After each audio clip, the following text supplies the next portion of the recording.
এর ভেতর থেকে এক বিশাল আকৃতির তিমি মাছ আ করে ডেকে বলল, সুলাইমান, আমি লাইন টাইন মানি না, আমার পেটে প্রচন্ড ক্ষুধা, ক্ষুধার জ্বালায় আমি মরতে বসেছি, আমি লাইন মানি না, খাবার দাও। সাইয়েদনা সুলাইমান আলাইহিস সালাম বললেন, আমি নবী মানুষ, আমি বেলাইন করতে পারি না। সাইয়েদনা সুলাইমান বললেন, আমি লাইন ছাড়া খাবার দিতে পারি না। তিমি মাছ বলে, আমি লাইন মানি না, আমার পেটের ভেতরে এত ক্ষুধা, ক্ষুধার জ্বালায় আমি মরে যাচ্ছি, তোমার এই মেহমান খানায় এসে খাবারের অভাবে আমি যদি তিমি মাছ মারা যাই, কিয়ামতের দিন আল্লাহ তোমারে ছাড়বে না রে সুলাইমান। সুলাইমান আলাইহিস সালাম পড়ে গেছে বিপদে। তো উনিও লাইন মেনটেন করতে বলতেছেন, তিমি মাছও লাইন মানবে না, বেলাইন। কিছু লোক আছে এরকম, পুলিশ দাঁড়ায় আছে, র্যাব দাঁড়ায় আছে, ওর মধ্যে বেলাইন করে ফেলায়, আছে না নাই? তিমি মাছ বলে, আমি লাইন টাইন মানি না। তো সুলাইমান আলাইহিস সালাম বললেন, ঠিক আছে, সবার জন্য লাইন, শুধু এইটার জন্য বেলাইন। উনি ঘোষণা দিলেন, যাও এটারে খাবার দাও। তো তিমি মাছ বলল, সুলাইমান, আমি এই যে আমার মুখটাকে, বিশাল মুখটাকে হা করে রেখেছি, আমার মুখের ভেতরে জিনদেরকে বলো খাবার ঢুকায় দিতে, যতক্ষণ না আমার পেট ভরবে আমি হা করে থাকবো, চিল্লায় কোন আল্লাহু আকবার। সাইয়েদনা সুলাইমান আলাইহিস সালাম ভাবলেন, বিশাল একটা আস্ত গরুর রোস্ট যদি ঢুকায় দেয় তাহলেই তো শেষ, কেল্লা ফতে, ঠিক কিনা? সাইয়েদনা সুলাইমান বললেন, যাও আফ্রিকার জঙ্গলের যে গরুগুলো রোস্ট করেছো, একটা রোস্ট এই তিমি মাছের পেটের ভেতরে ঢুকিয়ে দাও। জিনের বাদশা যে রোস্ট ঢুকায় দিস, ওইটা হা করেই আছে। সাইয়েদনা সুলাইমান বললেন, কয়েকটা খাসি মেরে দাও। খাসি মেরে দেয়া হলো, এটা হা করে আছে। কয়েক বস্তা বিরিয়ানি মেরে দাও, মেরে দেয়া হলো। বললো, আরো 10টা গরু ঢুকায় দাও, হা করে আছে। আরো 50টা খাসি ঢুকায় দাও, হা করে আছে। আরো কয়েক হাজার তিমি মাছ রোস্ট করে ঢুকায় দাও, ঢুকায় দিতেছে। খাবার যত আছে দিতে শুরু করলো। ইন দ্য মিন টাইম 1 কিলোমিটারের খাবার শেষ। তিমি মাছ বিশাল বড় হা করে বসে আছে সাগরে।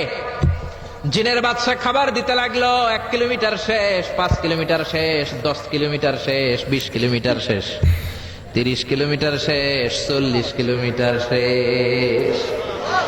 এখনো তিমি মাছের মুখ হা করা আছে না নাই? সাইয়েদনা সুলাইমান সিজদায় পড়ে গেলেন, আল্লাহর ডেকে বললেন, মাবুদ রে, আমি বুঝতে পারি না, আসলে রিজিক দেওয়ার মালিক আমরা না, গোটা বিশ্বের সবাইকে খাওয়ানোর ক্ষমতা আমার নাই, রিজিকের মালিক একজন, তিনি কে? তিমি মাছ ডেকে বলে, ও সুলাইমান, প্রতিদিন রব্বুল আলামিন 3 লোকমা খাবার আমারে খাওয়ায়, 3 লোকমা খাবার সাগর থেকে আমাকে সংগ্রহ করে দেয়। তুমি যে 40 কিলোমিটারের সব খাবারগুলো আমার পেটের ভেতরে ঢুকিয়ে দিয়েছো সুলাইমান, আল্লাহর 3 লোকমা খাবারে কোরআন তেলাওয়াতকারী যে ব্যক্তি তেলাওয়াত করেছে, সেই ব্যক্তিকে আজ জান্নাত থেকে ডাকা হবে দরজা থেকে। তুমি যে দরজায় খুশি সেই দরজায় প্রবেশ করো। কাল রাসূলুল্লাহ সাল্লাল্লাহু আলাইহি ওয়াসাল্লাম, কাসরাতু যিকরিল মাউত ওয়া তিলাওয়াতিল কুরআন।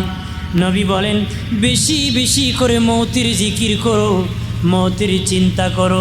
মৌতের চিন্তায় সুদ খানার থেকে বাঁচাবি, ঘুষ খানার থেকে বাঁচাবি, মিথ্যা মামলার থেকে বাঁচাবি, মিথ্যা সাক্ষী থেকে বাঁচাবি, গীবত থেকে বাঁচাবি, জেনার থেকে বাঁচাবি, মদ খাওয়ার থেকে বাঁচাবি, মিথ্যা সাক্ষীর থেকে বাঁচাবি, পাল্লায় কম দেওয়ার থেকে বাঁচাবি, মিথ্যা ব্যবসা থেকে বাঁচাবি। বাবাজি, মৌতির চিন্তায় এতিমের মাল খাওয়ার থেকে বাঁচাবি, মৌতির চিন্তায় মা বাবার ভাগ্যগত সন্তান হয়ে যাবি, মৌতির চিন্তায় লোকটা অলি আল্লাহ হয়ে যাবি। আর যে ব্যক্তি বেশি বেশি করে আল্লাহর কালাম তেলাওয়াত করবি, তার ঈমান বেড়ে যাবি। যার ঈমান যত বেশি বেড়ে যাবে, সে তত উচ্চ তবকার জান্নাতে থাকবি। ঈমান বেড়ে যায় মানে লম্বায় বাড়তো না, গজও বাড়তো না। কি কন আবিষ্কার তেলাওয়াত করতেছি, বেটা কি 3 হাত লম্বাই যাব না?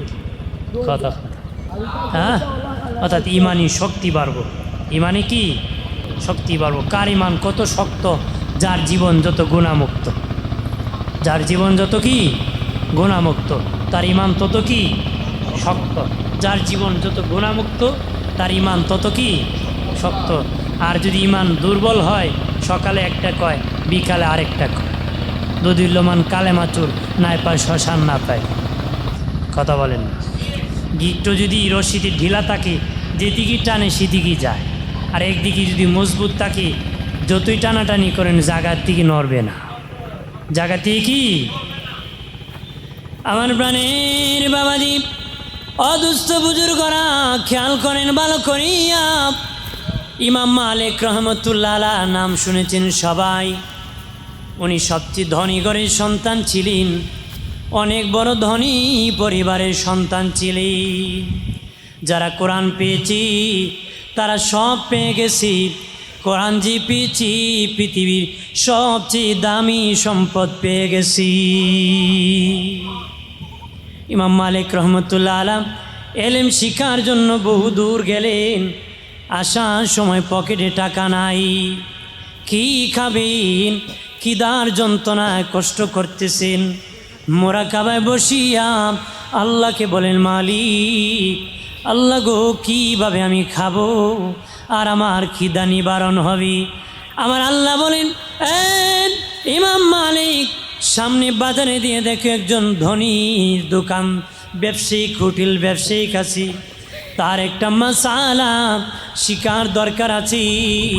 তার হোটেলে যায় বলবা, এক বেলা পেট ভরিয়া তোমারে খাওয়াবি, তবে কোনো পয়সা দিতে পারবা না, তবে মাগনা খাবো না। আল্লাহর কালামের একটা মাসালা শিখাবো, এর বিনিময় এক বেলা আমি খাবো। মাগনা মাগনা রাস্তায় হুজুর ফতুয়াটা কি কন না, কথা হয় না।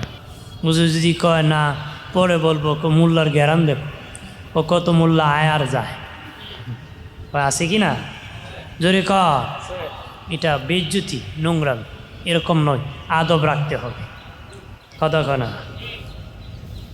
বাইরে আমার খেয়াল করেন, ইমাম মালিক রহমতুল্লাহ আলাইহ ধনীর হোটেলে যেয়ে বলেন, ধনী আমি এক বেলা খাবরি, তবে আমার কাছে কোনো পয়সা নাই। ধনী কোনো পয়সা নাই, তবে মাগনা খাবো না, মাগনা খাবো না রে। আল্লাহর কালামের একটা মাসালা শিখাবো, এর বিনিময় তোমার কাছে আমি খাবো। ধনী বলে, প্রতীক খাবার এত সস্তা না, এক বেলা খাওয়ার পর একটা মাসালা শিখাবা, আমি খাওয়াইতাম। যুগের ইমাম মালিকরে যদি পাইতাম, যদি পাইতাম কারে? ইমাম মালিক রে, তাহলে খাওয়াইতাম। উনি ইমাম মালিক, এখন যদি আমি ইমাম মালিক, মানুষকে বেটা খাওয়ার লাগে দেখো ভেতর থেকে বিশাল আকৃতির তিমি মাছ আ করে ডেকে বলল, সুলাইমান আমি লাইন টাইন মানি না, আমার পেটে প্রচন্ড ক্ষুধা, ক্ষুধার জ্বালায় আমি মরতে বসেছি।